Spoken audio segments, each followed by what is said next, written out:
Okay, seminars 2 and 3, they have a choice. They can either come here in person from 4:30 till 6. Dan's the one who schedules those, and they're usually here on campus. If we have not been good at getting you that information, you just let Katie know, and she and I will get on that as fast as we can and get you emails so you'll know when they are. Seminar 2 is the one on classroom management. Holy, I loved it. I went to the one night for elementary and then the one for secondary. And they were awesome presentations. And it was so great to see those students, because now they've been out in the field a little bit, and it's like, now, what do I do here? Any suggestions about this?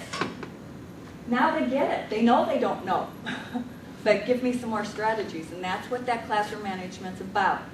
If they can't make it to that seminar, or if they don't want to attend, we don't care. It's okay.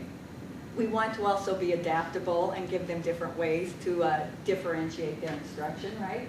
They can attend via this thing called Blackboard. Do you know what Blackboard is? Okay, it's just this online thing. And at the end, Katie's going to show us how to access the web and stuff. Don't look at me. Don't you snap your eyes. What?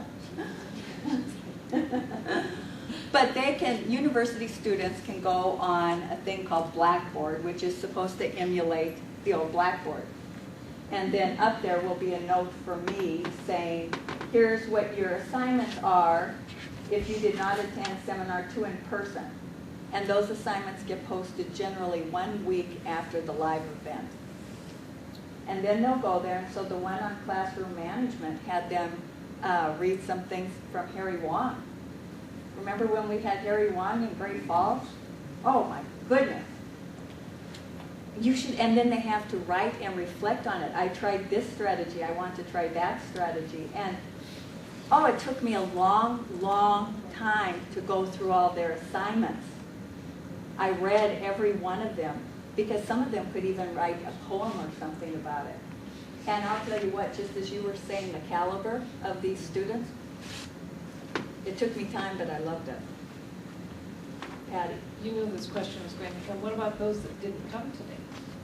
Those who didn't come today, right away now, I guess the word has spread a little bit that, well, I don't know if we really need to attend the orientation meeting. And so we are putting our foot down saying, yes, you do. So if some of them are at a distance, they may have already attended this orientation in December. Then we have a couple of people who just emailed us. One was in Canada and was supposed to drive down, and she had the lame excuse that the roads were bad. I'm sure the roads were bad. So then we have makeup packets for them. Okay. Seminar 3, man, oh man, if you can get them to come to that, it is really beneficial for them. And if you want to come, you'll love it. It's over at Career Services. You know, yeah. You know where Emma Lamason is? Do you know where Emma Lamason is, where the cafeteria is? Okay. So it's in the basement over there, and it starts talking to them about what wonderful services they have available to them. If they have a resume, they'll proofread it for them over there. They'll help them format it. We had some administrators come for our final seminar last semester to talk to our students about how to put your best foot forward to get a job. And they said they still get some resumes that are handwritten. So I'm glad to hear our kids are technologically savvy, but you know, I don't know if that's missing some technological savviness or if it's lazy or whatever, but you don't handwrite a resume.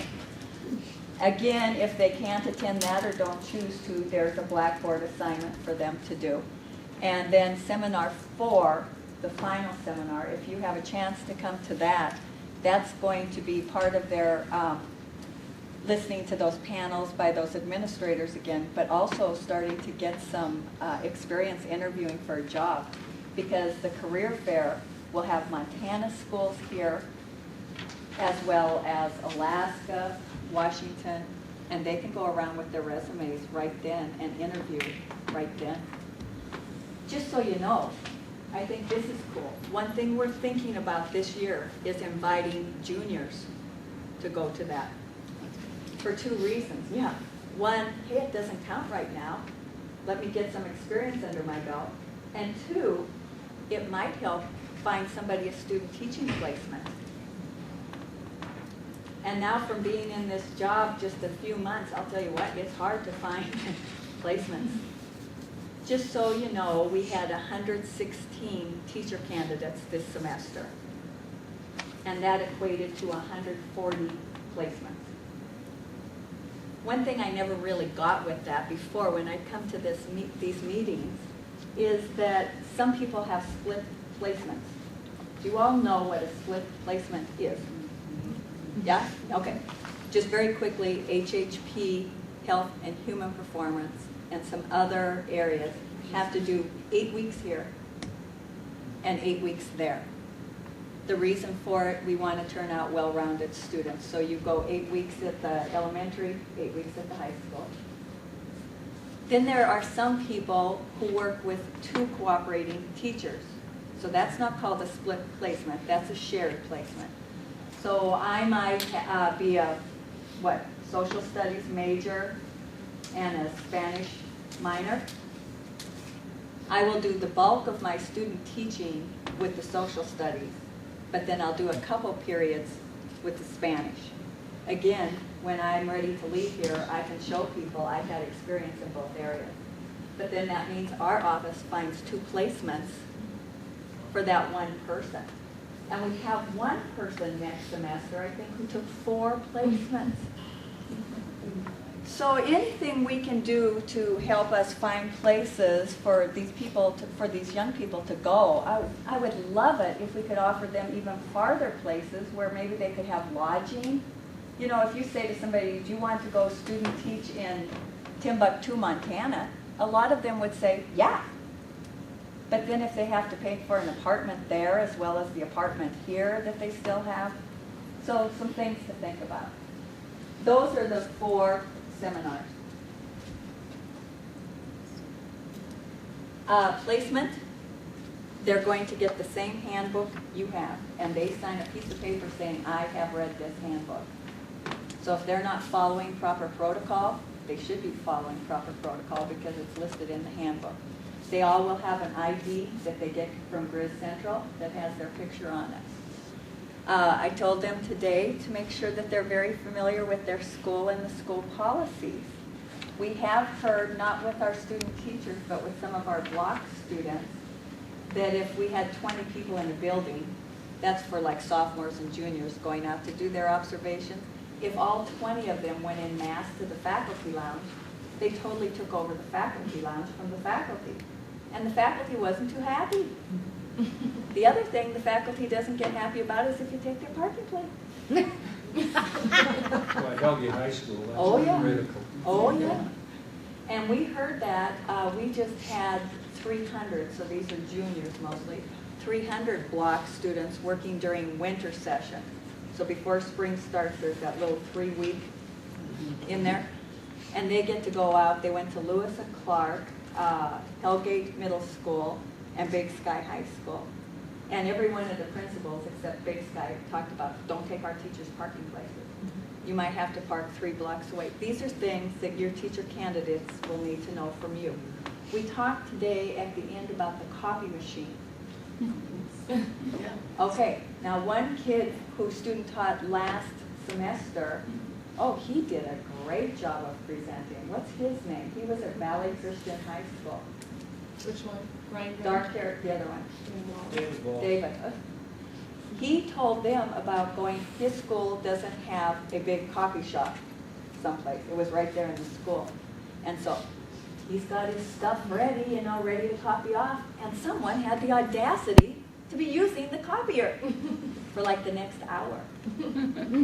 So again, that same type of thing, have your stuff ready the day before if you can.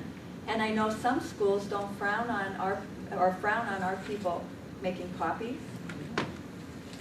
Or if you, you know, I worked in a big school district in Great Falls where you sent your stuff away to be copied because it was more economical. So you needed to have your ducks in a row to be ready for that, for the turnaround time. They didn't like it much if you came in and, I need to just make 90 copies of this because the PTA had purchased that copier and obtained it. These are things your teacher candidates heard today, but you may have to repeat. And they are supposed to become an effective member of the team. We talked about they're in a precarious position, and you might need to lend your wisdom to that.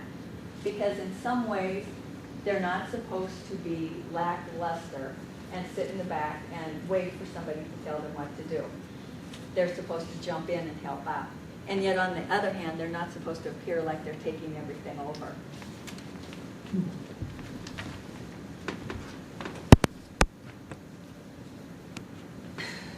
We very much approach this as a team effort. I was telling the teacher candidates this morning that I had a teacher candidate in my room in Great Falls who was doing a great job. And it came today that his university supervisor was coming to observe. Big whoop, I thought. But he wore a nice blue shirt and a nice tie, and he had great big stains under his arm. From the minute we started that morning, he was so nervous about having his university supervisor out there. And so then he'd go over to the fourth graders and start working with them and say, all right, now what do you think about Nicole? What's wrong with you? Look at your shirt, Mr. Burr. And he was like, shh, shh, shh. And he'd go to the next group, and it's dripping from his forehead, and they're going, are you sick? Are you okay? And go to the next group. I think, exactly. And I think that's how some people might view you when you first walk in, and we're there as a team member. And the way that we approach things is, hey, we're not hiding anything from you. You should know how you're being scored. You should know what you'll get for a grade, all of that.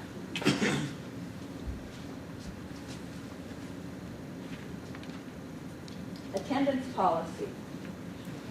So I know Patty Myers had somebody who started early. Did anybody else? Okay. So Katie's put in your binders then that their dates are adjusted. For the most part, we try to have our teacher candidates follow the university calendar. Sometimes it just doesn't work. However, once they're out in the field, they follow the school calendar. So in other words, if the university had voting day, election day off, and the school didn't, they don't have election day off. Sometimes we hear the student teaching field experience referred to as a 15-week experience. It is a 16-week experience. Those first 15 weeks, wherever they may be, are the ones generally spent in the classroom.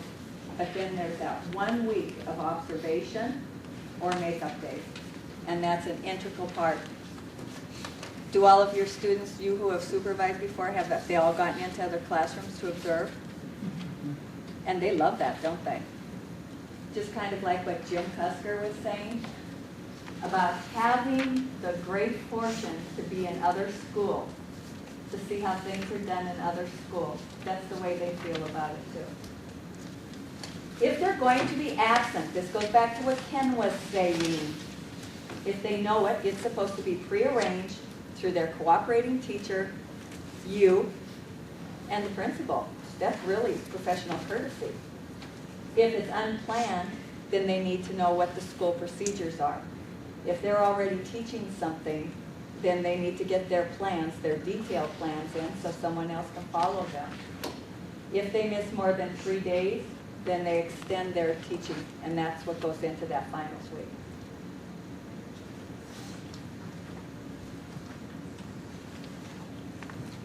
This is big for us. 2 different models that our cooperating teachers can use with the teacher candidates. Traditional or co-teaching. And if you look at where it says co-teaching in parentheses, it says suggested model. We're not opposed to anyone using a traditional model. What I mean by traditional model is the bell curve type of thing, right? Okay. Someone's in my classroom, I have him or her observe for the first week, then they might take on 1, then 2, then half days, and then full days for 15 days in a row. And then you start weaning back out of it until you're back out.